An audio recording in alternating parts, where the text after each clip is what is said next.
Hello everyone, good morning. एक बार फिर से आप सभी का क्रेजी जी के ट्रिक के डेली करंट अफेयर की सीरीज में स्वागत है।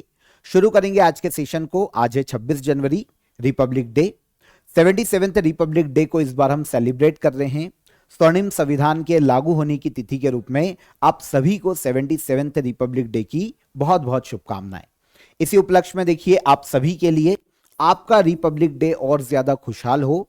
क्रेजी जी के ट्रिक पर आपको अभी सारे कोर्सेस अप टू 90% तक ऑफ में देखने को मिल रहे हैं, तो चेकआउट कीजिएगा आप एप्लीकेशन को, सेल का फायदा उठाइए। सभी कोर्सेस काफी अफोर्डेबल प्राइस में आज आपको देखने को मिल जाएंगे। तो चेकआउट कीजिए, डेली करंट अफेयर की पीडीएफ और मॉक टेस्ट भी आपको एप्लीकेशन पर ही मिल जाएंगे। तो शुरू करते हैं हम हमारे सेशन को। आज के डेली करंट अफेयर को एक एक फैक्ट, एक एक क्वेश्चन को आराम से नोट कीजिएगा। पहला क्वेश्चन भी हमारा रिपब्लिक डे से है। देखिए, भारत के 77th रिपब्लिक डे सेलिब्रेशन में चीफ गेस्ट कौन है?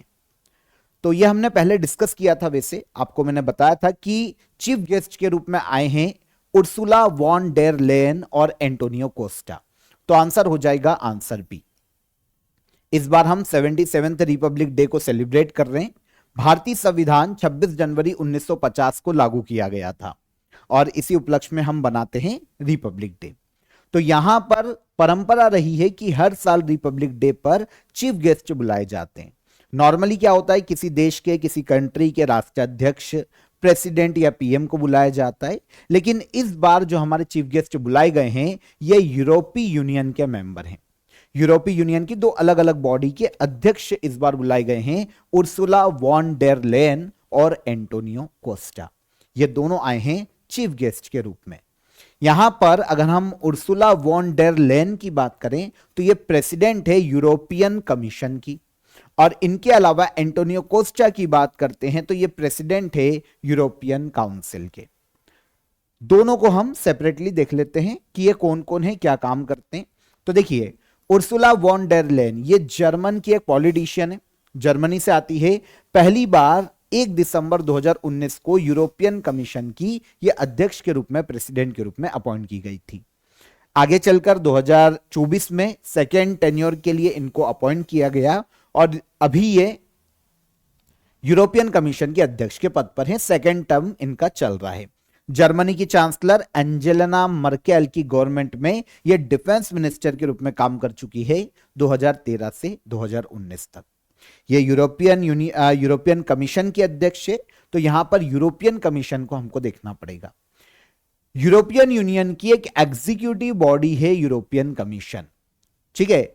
यूरोपियन यूनियन के कानून बनाती है, पॉलिसीज बनाती है, उनकी नीति को लागू करने का काम करती है यूरोपियन कमीशन।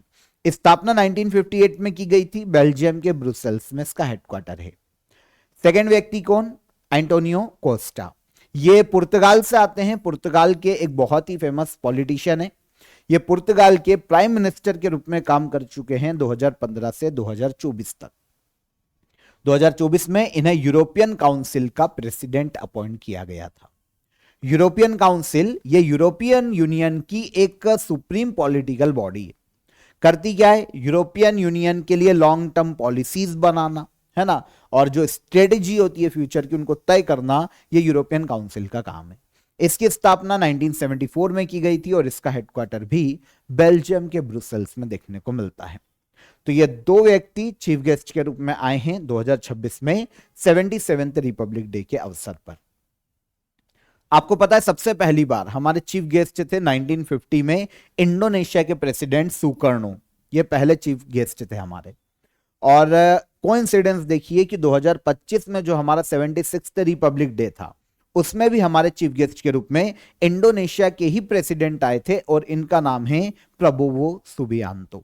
तो ये लास्ट ईयर हमारे चीफ गेस्ट थे और इस बार 77th रिपब्लिक डे पर चीफ गेस्ट है यूरोपीय यूनियन की दो अलग अलग बॉडीज के प्रेसिडेंट। आगे चलिए, रिसर्च स्कॉलर्स के लिए अटल विचल अग्रगामी योजना की घोषणा किस राज्य ने की है?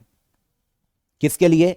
जो रिसर्चर्स है ना, रिसर्चर्स या रिसर्च स्कॉलर्स है, उनके लिए एक स्कीम लॉन्च की गई है, अटल विचल अग्रगामी योजना। इसे लॉन्च करने का श्रेय दिया जाता है असम गवर्नमेंट को।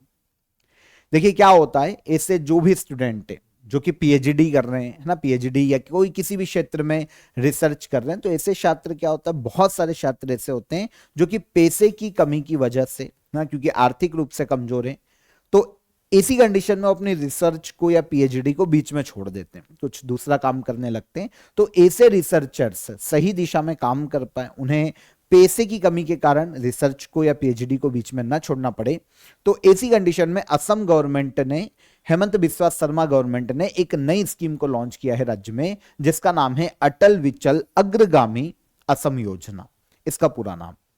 अब होगा ये कि गवर्नमेंट क्या करेगी कि रिसर्चर्स हैं, जो रिसर्च स्कॉलर्स हैं, उनको हर महीने स्टाइपेंड देगी, एक तय राशि देगी प्रति माह, हर महीने फिक्स होगी, वो हर महीने दी जाएगी। अगर हम देखें कितनी, तो जो जनरल रिसर्चर से, सामान्य जो रिसर्चर से, उनको 25,000 रुपए पर मंथ दिया जाएगा। अगर दिव्यांग रिसर्चर से तो उनको 40,000 रुपए पर मंथ दिया जाएगा। ओके, तो ऑब्जेक्टिव क्या है, असम को एक नॉलेज इकोनॉमी के रूप में डेवलप करना, इनोवेशन को राज्य में बढ़ावा देना, यह असम सरकार का मुख्य उद्देश्य है। तो असम ने शुरू किया है अटल विचल अग्रगामी असम योजना को, असम सरकार की योजना है। आगे चलें, भारत में राष्ट्रीय मतदाता दिवस कब मनाया जाता है? क्वेश्चन इंपॉर्टेंट है, नोट कीजिएगा, यह पूछा जाता है। तो यहां पर नेशनल वोटर्स डे की बात की जा रही है। तो हमारे पास जो इलेक्शन कमीशन ऑफ इंडिया है, जो हमारा राष्ट्रीय निर्वाचन आयोग है, उसकी स्थापना की गई थी 25 जनवरी 1950 में, और इसी दिन की याद में राष्ट्रीय मतदाता दिवस मनाया जाता है 25 जनवरी को। नेशनल वोटर्स डे हर साल मनाया जाता है 25 जनवरी को। तो हर साल इलेक्शन कमीशन ऑफ इंडिया की स्थापना के रूप में इसे मनाया जाता है। भारत में लोगों को वोट के प्रति अवेयर करना, वोटिंग के प्रति उनमें अवेयरनेस लाना, वोट डालने के प्रति अवेयरनेस लाना, इस डे को मनाए जाने का मुख्य उद्देश्य है। 2026 में nothing like voting, I vote for sure, ये थीम रखी गई है। वैसे लास्ट ईयर 2025 में भी सेम थीम थी और इस बार इसे कंटिन्यू किया गया है। तो 2026 की थीम भी है nothing like voting, I vote for sure. Okay, history देखें तो शुरुआत कब की गई थी? इसे मनाए जाने की शुरुआत की गई थी 2011 में। 2011 से हर साल मनाया जा रहा है। तो इस साल ये जो नेशनल वोटर्स डे है, ये 16वां नेशनल वोटर्स डे इस साल मनाया गया। 25 जनवरी की ही डेट क्यों चुनी गई? तो मैंने आपको बता दिया, इलेक्शन कमीशन ऑफ इंडिया की स्थापना का दिन है।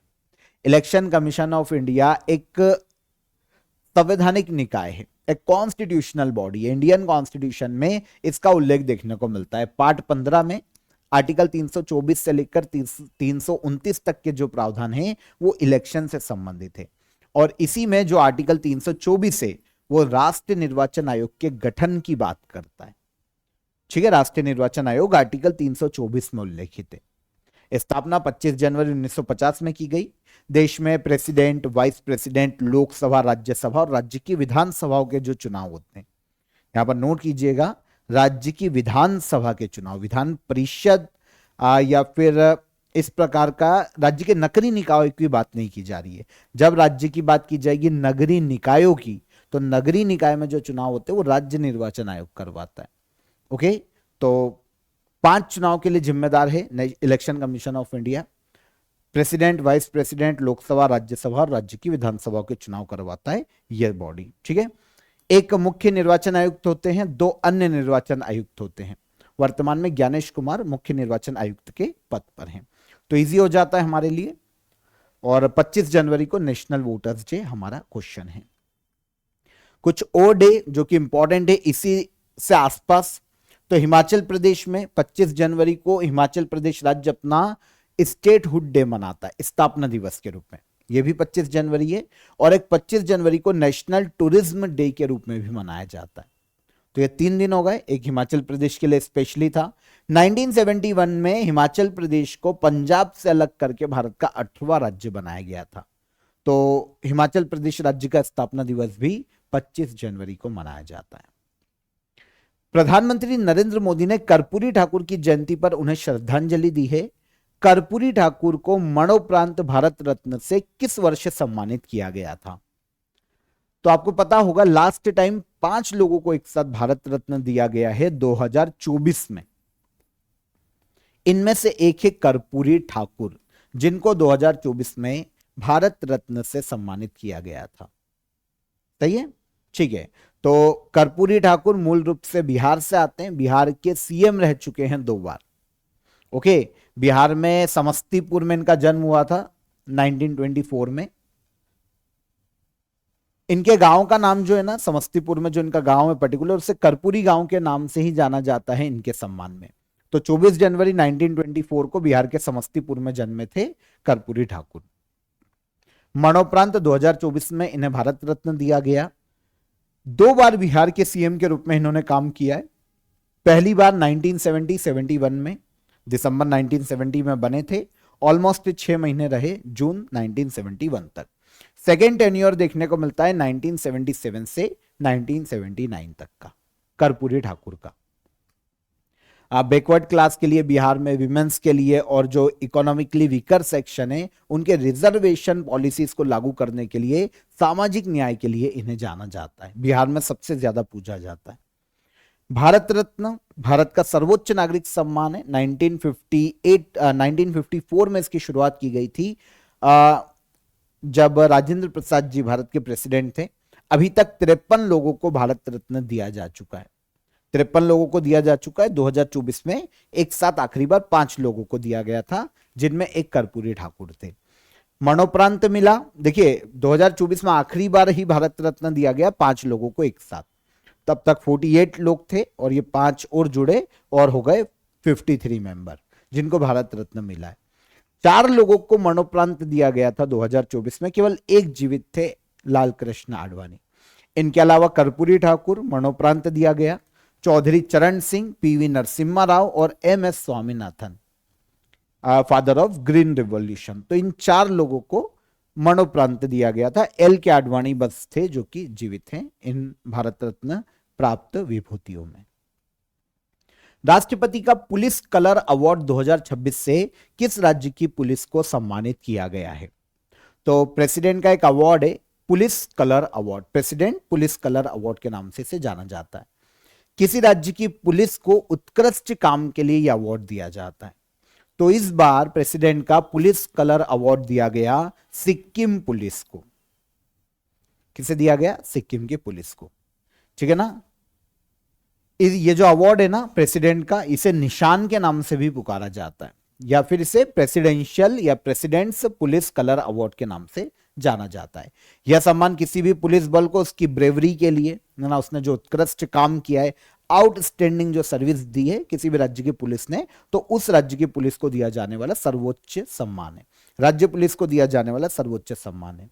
अभी तक ये 15वां राज्य सिक्किम जिसे ये अवार्ड दिया गया जिसकी पुलिस को। और अगर हम नॉर्थ ईस्ट में देखें तो नॉर्थ ईस्ट का 3रा राज्य सिक्किम जिसे प्रेसिडेंट का ये अवार्ड दिया गया। सिक्किम पुलिस में 6500 पुलिस कर्मी है। ठीक है ना। स्मार्ट पुलिसिंग के लिए सिक्किम पुलिस को जाना जाता है। तो प्रेसिडेंट्स पुलिस कलर अवार्ड किसी भी राज्य पुलिस को दिया जाने वाला हाईएस्ट अवार्ड है। और एक फ्लैग दिया जाता है और एक प्रतीक चिन्ह के रूप में चिन्ह भी दिया जाता है प्रेसिडेंट के द्वारा इस अवार्ड के तहत। तो 2025 में किसे मिला? सिक्किम पुलिस को। चर्चा में रहे विंटर स्टॉर्म फर्न ने किस देश को प्रभावित किया? एक शीत तूफान आया है, विंटर स्टॉर्म फर्न, इससे प्रभावित हुआ है यूएसए। तो विंटर स्टॉर्म फर्न ने यूएसए को हाल ही में प्रभावित किया, जिसके कारण यूएसए के काफी सारे लोगों को सुरक्षित स्थान पर भेजा गया। तो एक शीतकालीन तूफान है ना, स्टॉर्म है फर्न। नॉर्थ पैसिफिक ओशन में ये उठा था और इसने प्रभावित किया यूएसए को। देखिए साइंटिस्ट जो है ना, उनका मानना है कि ये जो शीत तूफान है जो कि सडनली आया है, ये ग्लोबल वार्मिंग के कारण, जो आर्कटिक ओशन में या रीजन में जो बर्फ वो पिघलते जा रही है, उसके कारण पोलर वॉर्टेक्स का संतुलन बिगड़ रहा है। इसीलिए ऐसे शीत स्टॉर्म देखने को मिल रहे हैं उत्तरी अमेरिका और यूरोप के उत्तरी क्षेत्रों में। अब यहां पर बात आती है कि पोलर वॉर्टेक्स क्या है। देखिए क्या होता है कि नॉर्थ पोल के ऊपर कुछ हवाएं घूमती है, कुछ साइक्लोन घूमते हैं, ठंडी हवाएं होती है, वो साइक्लोन घूमते। जब ये अपनी जगह से खिसक कर दक्षिण की ओर आगे आ जाते। अब अगर आर्कटिक रीजन देखेंगे तो उसके दक्षिण में ही आपको देखने को मिलेगा उत्तरी अमेरिका महाद्वीप।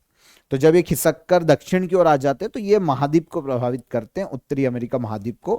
क्या होता है कि सडनली टेम्परेचर बहुत ज्यादा गिर जाता है इस केस में, क्योंकि वो जो बर्फीला तूफान है वो किधर आ गया है, उत्तरी अमेरिका महाद्वीप की तरफ। तो अभी इसने यूएसए को प्रभावित किया, इसे ही कहा जाता है पोलर वॉर्टेक्स कंडीशन। तो ग्लोबल वार्मिंग के कारण ये इसका जो संतुलन है ना बिगड़ता जा रहा है। तो ऐसे स्ट्रॉम शिफ्ट हो गए हैं आर्कटिक से यूएसए या फिर उत्तरी अमेरिका महाद्वीपों की तरफ। तो अभी जो विंटर स्ट्रॉम आया है फर्न, वो कहां देखने को मिला है, यूएसए में, या यूएसए को इसने प्रभावित किया। अगर आप यहां पर मैप में देखेंगे तो ये यूएसए का एरिया देखने को मिलेगा। और ये शीत तूफान है, पूरा मतलब टेम्परेचर एक ही स्पीड में लॉस हो जाता है और बर्फीली हवाएं चलती है, बर्फ जमने लगती है और इससे क्या होता है, लोगों की भी डेथ हो जाती है और काफी नुकसान होता है। उत्तर प्रदेश का पहला zero fresh waste dump city कौन सा शहर बना है? पहले तो ये समझो कि zero fresh waste dump city क्या होता है। फ्रेश जो वेस्ट है, चाहे वो जैविक अजैविक किसी भी प्रकार का कचरा हो, जो फ्रेश है अभी बना है, उस वेस्ट को पूरी तरीके से रिसाइकल किया जा रहा है, पूरी तरीके से उसको डिस्पोज किया जा रहा है। तो ये होता है zero fresh waste dump city. मतलब जो पुराना कचरा पड़ा है, हो सकता है वो कहीं पड़ा हो, कहीं कचरे के पहाड़ पहले से लगे हों सिटी में, उसकी बात नहीं की जा रही है। जो सालों से पड़ा है, जो फ्रेश वेस्ट है उसको पूरी तरीके से रिसाइकल कर पा रहा है उत्तर प्रदेश का एक शहर जिसका नाम है लखनऊ। तो उत्तर प्रदेश का पहला zero fresh waste dump city बना है कौन? लखनऊ। ओके, देखिए 100% जो फ्रेश वेस्ट है, जो नगरी ताजा कचरा है, उसको साइंटिफिकली मेथड से डिस्पोज किया जा रहा है लखनऊ में। लखनऊ में क्या होता है कि हर रोज 2000 मीट्रिक टन वेस्ट निकलता है। अब लखनऊ में 3700 मीट्रिक टन कैपेसिटी के वेस्ट मैनेजमेंट प्लांट है। मतलब 2100 मीट्रिक टन जो वेस्ट है उसको रिसाइकल करने के लिए, उसे डिस्पोज करने के लिए प्लांट है, और कचरा जो निकल रहा है 2000 मीट्रिक टन निकल रहा है रोज का। तो इस तरीके से पूरा जो फ्रेश वेस्ट है उसको डिस्पोज कर पा रहा है उत्तर प्रदेश का लखनऊ।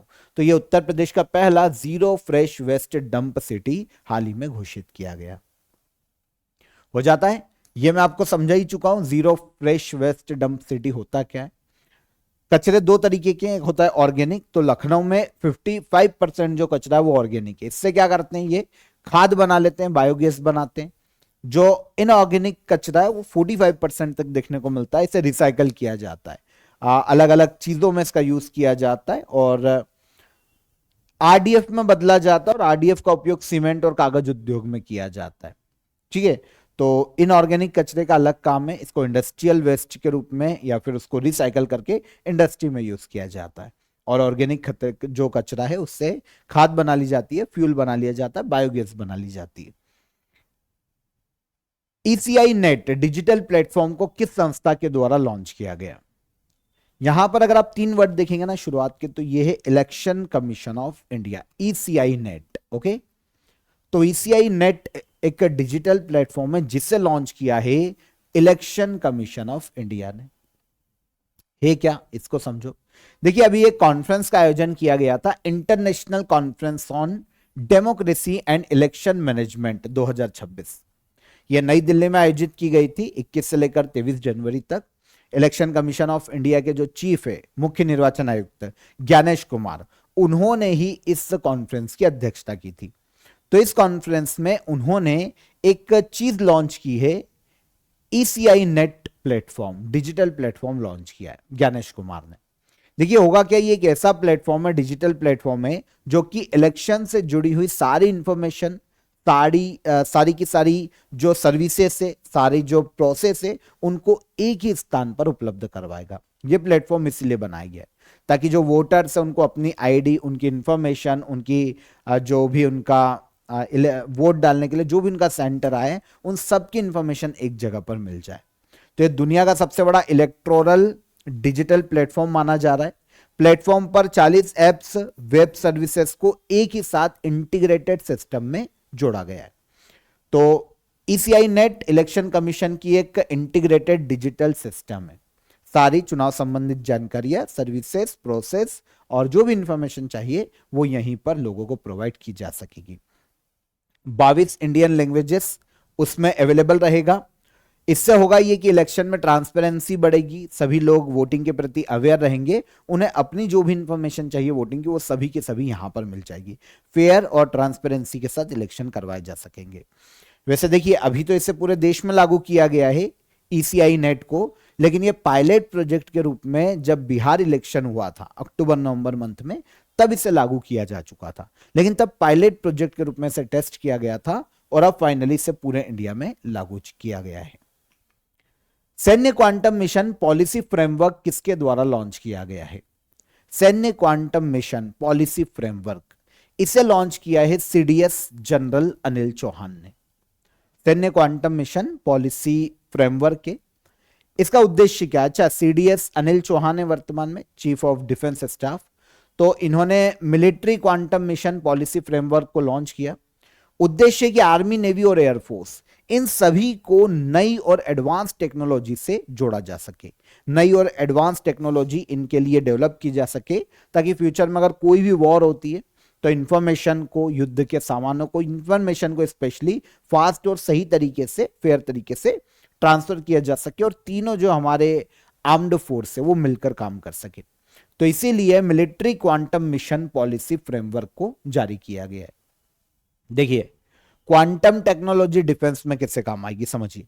तो क्वांटम टेक्नोलॉजी से एक सिक्योर कम्युनिकेशन डेवलप किया जा सकता है, एडवांस सर्विलेंस को डेवलप किया जा सकता है, फास्ट डिसीजन मेकिंग के जरिए किसी भी युद्ध की कंडीशन में हमारी जो आर्म्ड फोर्स है वो डिसीजन ले सकती है, जो हमारे टेक्नोलॉजिकल जो उनको हेल्प चाहिए वो और ज्यादा फास्ट की जा सकती है, स्पेशली कम्युनिकेशन, है ना, advance decision making, fast decision making, ये क्वांटम टेक्नोलॉजी से संभव है। तो ये जो फ्रेमवर्क तैयार किया गया है इसमें पॉलिसी का step by step road map दिया गया है कि कैसे हम अपनी सेना के लिए सारी टेक्नोलॉजीज को क्वांटम सिद्धांत के आधार पर क्वांटम टेक्नोलॉजी की मदद से डेवलप करेंगे। तो इसीलिए नेशनल क्वांटम मिशन के तहत ही इसे लॉन्च किया गया है, military quantum mission policy framework को। ओके, क्वांटम टेक्नोलॉजी आपको पता है, इससे काफी सारे फायदे, अलग अलग सेक्टर में जो टेक्नोलॉजी उसे बूस्ट किया जा सकता है। एक टेक्निक है जो एटम और पार्टिकल्स के क्वांटम रूल्स पर काम करती है और इसका उपयोग कंप्यूटर्स, है ना, सुपर कंप्यूटर बनाने में, अलग अलग इक्विपमेंट बनाने में, कम्युनिकेशन सैटेलाइट या कोई भी कम्युनिकेशन का अलग इंस्ट्रूमेंट है उसे बनाने में इससे काम में लिया जा सकता है। Military quantum mission policy framework army के लिए है, सीडीएस जनरल अनिल चौहान के द्वारा इसे हाल ही में लॉन्च किया गया है। नेशनल क्वांटम मिशन जिसके तहत यह पॉलिसी लाई गई है, फ्रेमवर्क लाया गया है, भारत सरकार के द्वारा 2023 में नेशनल क्वांटम मिशन को लॉन्च किया गया था। इसके लिए 2030-31 तक के पीरियड के लिए यह लागू किया गया है और इसके लिए 6003 करोड़ रुपए का बजट रखा गया था। क्वांटम टेक्नोलॉजी में भारत के स्टार्टअप को बढ़ावा देना, भारत में इंफ्रास्ट्रक्चर डेवलप करना और क्वांटम टेक्नोलॉजी में भारत को आत्मनिर्भर बनाना, यह उद्देश्य था नेशनल क्वांटम मिशन का।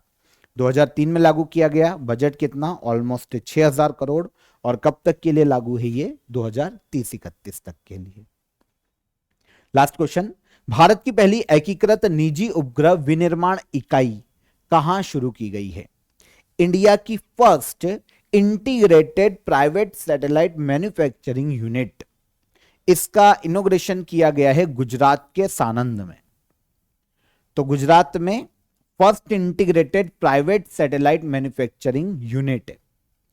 अब प्राइवेट सेक्टर भी भारत में उपग्रह का निर्माण कर पाएंगे। अभी तक इसरो उपग्रह का निर्माण कर रहे थे, काफी सारी अलग अलग कंपनियां प्रोसेस में थी, लेकिन अब भारत की पहली integrated private satellite manufacturing facility को गुजरात के सानंद में शुरू किया गया है और इस फैसिलिटी को नाम दिया गया है पाल्मनारो फैसिलिटी। ओके, पाल्मनारो प्लांट में पूरी सैटेलाइट मैन्युफैक्चरिंग जो होगी ना एक ही जगह पर होगी। सैटेलाइट मैन्युफैक्चरिंग के सारे काम एक ही जगह पर किए जाएंगे। सैटेलाइट्स बनाना, इलेक्ट्रो ऑप्टिकल पेलोड्स बनाना, ये सारे काम एक ही जगह पर किए जाने वाले। तो इंडिया की पहली private satellite manufacturing, integrated private satellite manufacturing facility का निर्माण किया गया है गुजरात के साणंद में, और ये एक प्राइवेट कंपनी के द्वारा किया गया जिसका नाम है Azista space. Azista space Indian private space company है, स्पेस टेक्नोलॉजी के क्षेत्र में काम करती है, satellite manufacturing, advanced space technology, इनका निर्माण करना ये अजिस्टा स्पेस का काम है। इसका हेडक्वार्टर है तेलंगाना के हैदराबाद में। तो इसी के द्वारा इंडिया की पहली integrated private satellite manufacturing facility को शुरू किया गया गुजरात के साणंद में। इससे यह होगा कि स्पेस टेक्नोलॉजी में जो हमारी इंपोर्ट पर निर्भरता है वो कम होगी, और प्राइवेट स्पेस टेक्नोलॉजी को भी बढ़ावा दिया जा सकता है। इससे क्या होगा, स्पेस टेक्नोलॉजी के सेक्टर में भारत आत्मनिर्भर बन पाएगा। तो ये है हमारे 26 जनवरी के सभी करंट अफेयर, डिटेल में हमने डिस्कस किए। लास्ट डे के करंट अफेयर को एक बार हम रिवाइज कर लेते हैं, क्वेश्चन आंसर ले लेते हैं। देखिए, सुभाष चंद्र बोस आपदा प्रबंधन पुरस्कार 2026 व्यक्तिगत श्रेणी में किसे दिया गया? तो यह दिया गया है लेफ्टिनेंट कर्नल सीता अशोक शेल्के को। वर्ष 2025 का इंदिरा गांधी शांति निरस्त्रीकरण और विकास पुरस्कार किसे प्रदान किया जाएगा? तो यह दिया जाएगा किसे? ग्रासा माशेल को। ब्रांड फाइनेंस ग्लोबल 500 रिपोर्ट 2026 के अनुसार दुनिया का सबसे वैल्यूएबल ब्रांड कौन सा है? तो यह कौन है? एप्पल। जीआई टैग प्राप्त डेयरी उत्पाद कलाड़ी व्यंजन को ओडीओपी पहल के तहत वैज्ञानिक रूप से उन्नत करने के निर्देश दिए गए हैं। यह व्यंजन किस राज्य से संबंधित है? तो यह संबंधित है जम्मू कश्मीर यूनियन टेरिटरी से। भारत में राष्ट्रीय बालिका दिवस कब मनाया जाता है? भारत में राष्ट्रीय बालिका दिवस 24 जनवरी को मनाया जाता है। स्पेन ने इंडो पैसिफिक ओशन इनिशिएटिव को फॉर्मली ज्वाइन किया है। यह पहल की शुरुआत किस वर्ष की गई थी? तो इसे शुरू किया गया था 2019 में। समाचारों में रहा लंबाडा जनजाति मुख्य रूप से भारत के किन राज्यों में पाई जाती है? तो यह तेलंगाना और आंध्र प्रदेश में देखने को मिल जाएगी। हाल ही में लोकायन 26 अभियान पर कौन सा शिप रवाना हुआ है? तो यह है कौन सा? आईएनएस सुदर्शनी। सुकन्या समृद्धि योजना के 11 वर्ष पूरे हुए हैं। इसकी शुरुआत किस वर्ष की गई थी?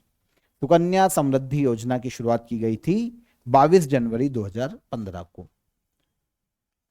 जनवरी 2026 में कीर्तिदा मैकानी का निधन हो गया। यह किस क्षेत्र से संबंधित है? तो यह पर्यावरणविद है। ये सारे करंट अफेयर कल के सेशन के हमारे रिवाइज हो गए। अब हम चलते हैं लास्ट डे के करंट अफेयर को एक बार, लास्ट डे के जो हमारे क्वेश्चन ऑफ द डे थे उनके आंसर ले लेते हैं। दक्षिण भारत में गोदावरी नदी के तट पर जो जनपद था वो कौन सा था? अस्मक जनपद। भारतीय संविधान का वो आर्टिकल जो कि ग्राम पंचायत के गठन का ग्राम सभा के गठन का प्रावधान करता है, आर्टिकल 243A है। और संतरे में कौन सा अम्ल पाया जाता है? तो संतरे में साइट्रिक एसिड पाया जाता है। ये तीनों क्वेश्चन के आंसर हमारे क्वेश्चन ऑफ द डे के। ओके, अब आज के क्वेश्चन ऑफ द डे क्या है? पहला, COP30 समिट का आयोजन कहां किया गया था? डेविस कप का खिताब 2025 में किसने जीता? और भारत ने पहला blind women T20 world cup किस टीम को हराकर जीता है? तो ये तीनों क्वेश्चन कमेंट में आंसर कीजिए। सेशन पसंद आया हो तो लाइक और शेयर करके जाइएगा। एप्लीकेशन को चेकआउट कीजिए, सभी कोर्सेस आपको काफी नॉमिनल प्राइस में अभी देखने को मिल जाएंगे, और इसके अलावा पीडीएफ और मॉक टेस्ट भी आपको एप्लीकेशन पर मिल जाएगा। तो चेकआउट कीजिएगा एप्लीकेशन को। हम कल फिर मुलाकात करेंगे नेक्स्ट डे के करंट अफेयर में। तब तक ख्याल रखिए अपना। जय हिंद, जय भारत।